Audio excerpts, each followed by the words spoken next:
Oke, saya lanjut untuk menyapa narasumber saya berikutnya, anggota Komisi 3 DPR fraksi Partai Demokrat, Hinca Panjaitan. Selamat pagi Bang Hinca, terima kasih Bang. Pak, selamat pagi Bung. Terima kasih Selamat Bang pagi, sudah bergabung ya. di Sapa Indonesia Pagi, dan juga peneliti Pukat UGM Zainur Rohman. Mas Zainur, selamat pagi. Pagi. Terima kasih Bapak-Bapak sudah bergabung di Sapa Indonesia Pagi hari ini. Saya ke Bang Hinca, harusnya saya ke Mbak Aswan, tetapi mungkin masih bermasalah komunikasi. Saya ke Bang Hinca terlebih dulu. Bang Hinca, Ya, saya kemarin sempat membaca wawancara Anda bersama Kompas ID. ya, Katakan benar. ketika ada kekosongan moralitas atau setidaknya longgarnya pengawasan, terjadilah pergeseran nilai. Putusan hukum diperdagangkan atas nama kepentingan. Itu yang Anda sebutkan, pernyataan Anda ketika mau menggambarkan terkait dengan kasus suap hakim ini. Apa sebenarnya yang Anda mau katakan secara lugas? Iya, pikiran saya sederhana. Ya. Ketika power diberikan kepada seseorang, Ya. dalam hal ini tentu majelis hakim yang menangani sebuah perkara, dia punya power luar biasa. Hanya Ya. Tuhan yang tinggal dia takuti, dah. Ya, sementara pengawasan di sekitarnya Ya. sama sekali tidak terlihat menurut saya. Lalu datanglah sang penyuap dengan membawa jumlah uang yang sangat besar. Ya. Ia tergoda, rubuhlah benteng integritas Ya. sang hakim itu. Nah, suasana seperti itu menurut saya kita memerlukan CCTV yang dalam konteks lebih luas ya. Siapa CCTV yang mengawasi itu? Komisi Yudisial sendiri, Ya. Mahkamah Agung itu sendiri, begitu. Dan menurut saya ternyata CCTV-nya itu padam dan tidak berfungsi sama sekali. Maka ruang menjadi sangat terbuka, dan ketika uang cukup besar datang oleh si penyuap, rubuhlah integritas hakim itu. Ya. Saya kira hampir semua orang mengkritisi peradilan kita, tapi saya ingin juga menggarisbawahi komisi yudisialnya yang menurut saya kalau orang Medan bilang ini komisi yudisial, ada pun dia tak ganjil, tak ada pun dia tak genap begitu. Jadi tidak ada gunanya dia, karena akhirnya fungsi pengawasan jebol begitu ya. Sebaliknya saya setuju tadi Pak Mahfud. Perkara-perkara korupsi dibawa ke pengadilan malah jadi korupsi lagi gitu ya. Ya. Nah, karena itu kalau soal hakimnya saya kira semua kita sudah bicara, saya ingin bicara juga integritas dan semangat para pengusaha kita. Pengusaha-pengusaha besar yang pikirannya nyuap saja kalau ada perkaranya, sehingga tergoda juga itu hakim. Oke. Nah, kita hampir lupa si penyuapnya ini. Perusahaan-perusahaan besar ini sudah 2 kali dia melakukan kesalahan fatal. Penyelenggaraan atau bisnisnya juga sudah fatal, lalu pergi lagi ke pengadilan fatal 2 kali. Maka menurut pandangan saya, si penyuap ini atau perusahaan-perusahaan ini juga harus mendapatkan ganjaran yang besar. Saya mengusulkan cabut izinnya. Ya. Karena perilakunya Oke. itu sudah melampaui batas Oke, dari Bang. apa yang tadi. Itu pandangan saya. Oke, Bang Hinca, Anda juga menitik beratkan kesalahan pada yang pihak penyuap. Tetapi kalau dari kasus ini, siapa yang sebenarnya salah? Apakah pihak penyuapnya atau hakimnya? Karena begini, ada beberapa orang ataupun tanggapan bahwa penyuap ini, siapapun yang ingin menyuap ini pasti. Karena itu kan supaya fair kita, baik yang disuap maupun yang menyuap itu sama-sama mempunyai andil yang besar lah, sahamnya sama-sama besar itu. Tapi niat jahatnya datang dari penyuap. Nah, oleh karena itu benteng integritas hakim jebol juga, lihat uang segede itu, mobil mewah, namanya juga dia manusia. Tetapi itu tidak bisa kita maafkan. Oke. Saya Oke. meminta juga Mahkamah Agung, Ya. ya sudahlah kalau tadi Bang Marwarar si Anum tadi bilang buat perpu, itu artinya kan dalam keadaan darurat ya. Darurat peradilan kita ini memang harus diselesaikan dengan darurat juga pengambilan keputusannya. Saya setuju itu. Nah, karena itu Presiden cita-citanya tuh jelas ya untuk memberantas korupsi. Nah, tiba-tiba si pengambil keputusan terakhir malah jebol begitu. Karena itu sudah darurat, saya pun setuju Presiden Prabowo keluarkan perpu, perbaiki itu undang-undang tentang Mahkamah Agung dan perekrutan hakim. Ya. Saya kira itu paling depannya gitu. Oke, saya ke Pak Aswanto. Pak Aswanto, selamat pagi, sudah bisa mendengar suara saya? Sudah bisa Pak, Oke. cuma mohon maaf agak ribut karena ini lagi di bandara. Oke, terima kasih Pak sudah menyempatkan waktu untuk bergabung di dialog Ya. pagi ini. Pak Aswanto, seperti kata Pak Hinca, integritaslah yang dibutuhkan saat ini. Pun juga ada reformasi hukum besar-besaran untuk para hakim ini. Menurut Anda seperti apa? Ya, pertama saya kira kalau ada suap itu nggak bisa kita salahkan yang menyuap. Kalau Ya. menyuap hakim itu ya. Ya tentu hakimnya yang harus salah. Oh, Anda menitik beratkan pada hakim sebenarnya, bukan pada Hakim, penyuapnya. ya. Oke. Ya, kalau yang menggoda itu banyak yang tergoda gitu. Nah, kalau hakim kan mestinya yang ada di sana itu adalah orang-orang yang punya etika dan moral yang Oke. sudah dijamin gitu. Ya. Nah, kalau kita lihat misalnya perbandingan di beberapa negara di dunia, Ya. eh, mekanisme yang mereka gunakan untuk menjaga marwah hakim itu ada dua model sebenarnya. Ada model pengawasan internal dan ada model pengawasan eksternal. Nah, kalau kita bandingkan antar keduanya, misalnya di Amerika. Di Amerika itu pengawasan internal, ada Congress of Judicial yang menjagai hakim gitu. Ya.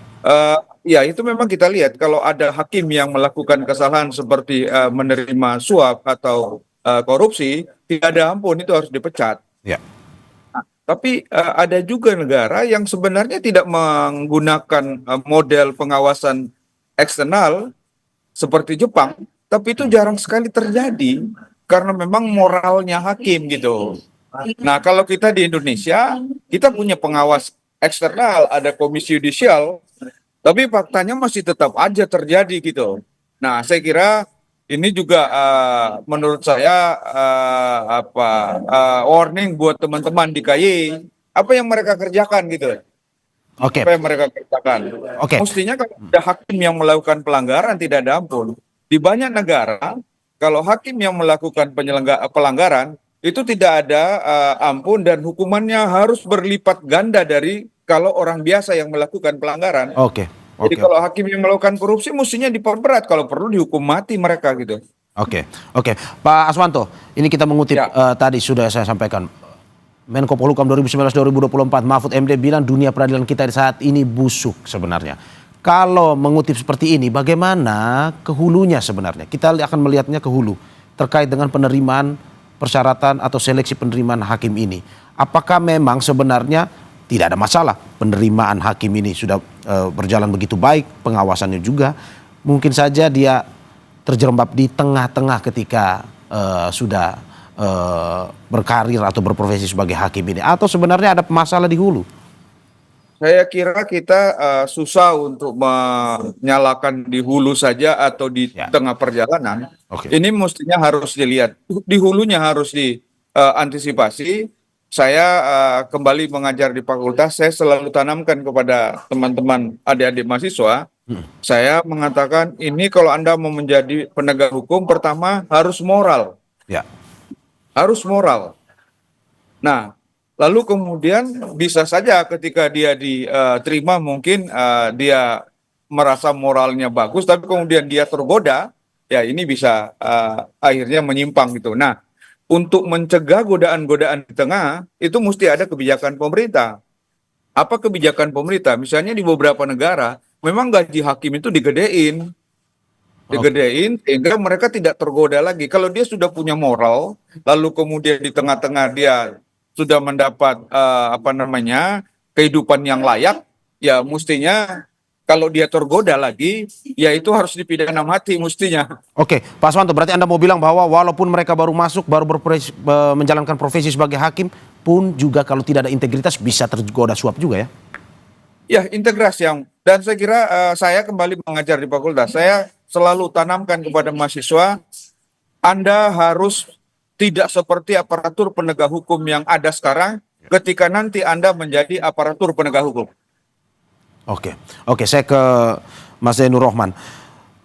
Mas Zainur, bagaimana melihat potret kasus-kasus suap terhadap hakim ini? Di mana bahwa tidak, kalau tadi kata Pak Aswanto, belum tentu juga ada kesalahan di dalam seleksi hakim tersebut, penerimaan hakim tersebut. Ini soal integritas kalau kata Bang Hinca juga. Menurut Anda seperti apa? Ya, kalau kita lihat kasusnya terus berulang, Ya. berarti bukan satu kesalahan karena orang terpeleset, tetapi merupakan satu problem sistemik. Ya. Kita tahu ya, sebelumnya ada kasus di PN Surabaya, sebelumnya ada kasus Hakim Agung.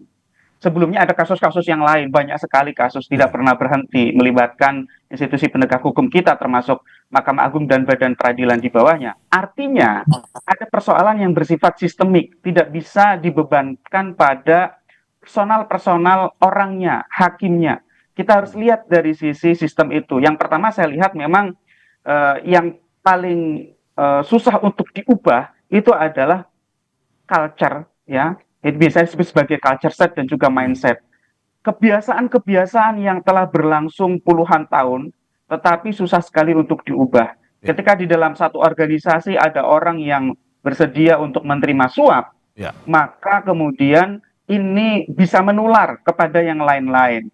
Oh. Nah, kita lihat sebenarnya masyarakat setiap hari menghadapi proses penegakan hukum itu selalu menghadapi apa yang disebut sebagai pungli, pemerasan, tawaran untuk suap, permintaan untuk memberikan gratifikasi, itu masyarakat mengalami sendiri setiap harinya.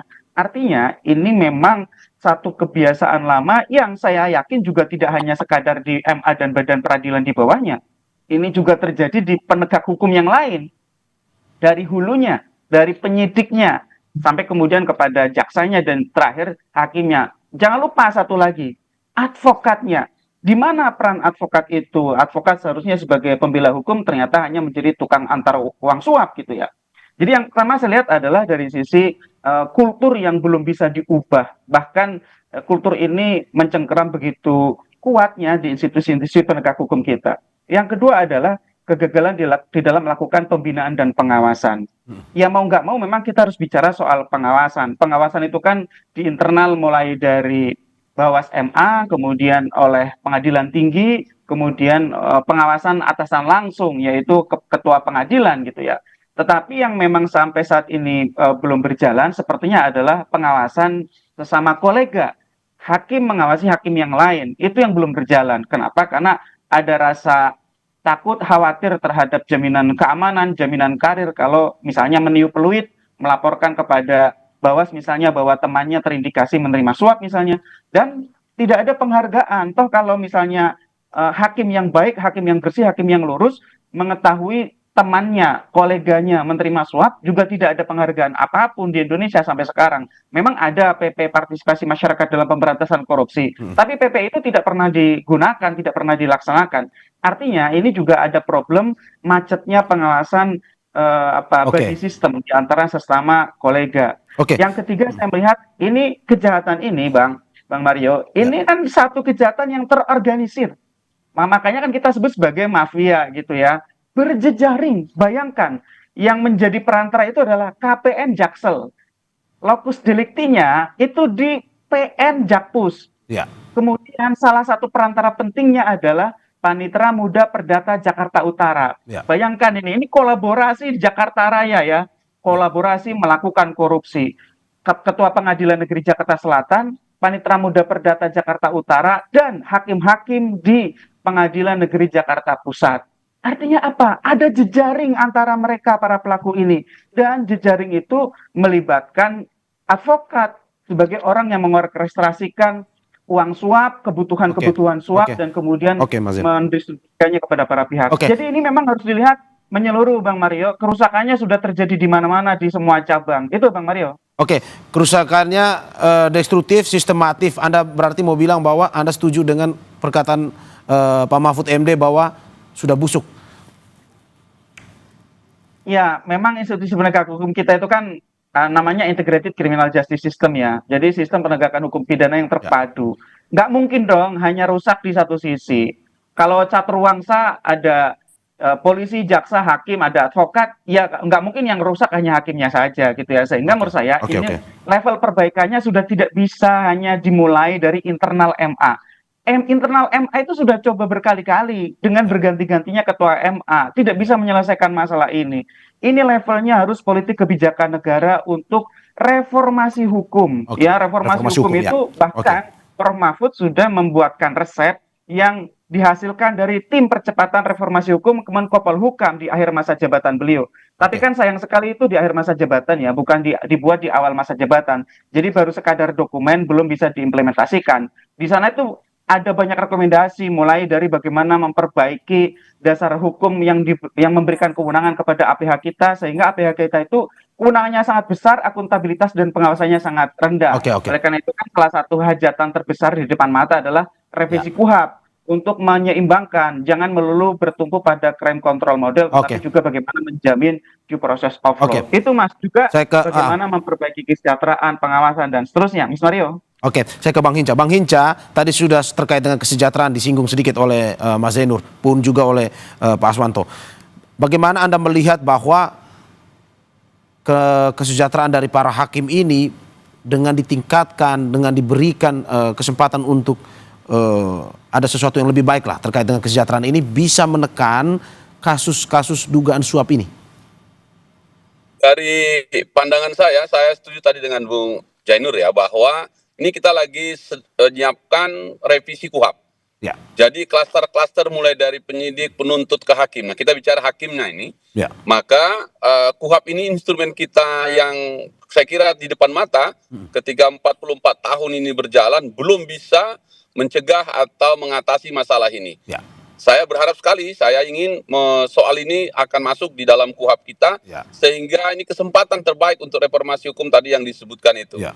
Nah, yang kedua, mengenai kesejahteraan itu, pandangan saya, sepanjang integritasnya masih tetap tergoda, berapapun gajinya atau berapapun pendapatannya, tetap ia akan runtuh gitu. Nah, yang terakhir, saya berpikir begini, karena teknologi sudah cukup maju dan kami sedang berpikir juga bahwa saya tadi menggunakan istilah CCTV dalam artian fisik dan dalam artian yang luas gitu ya.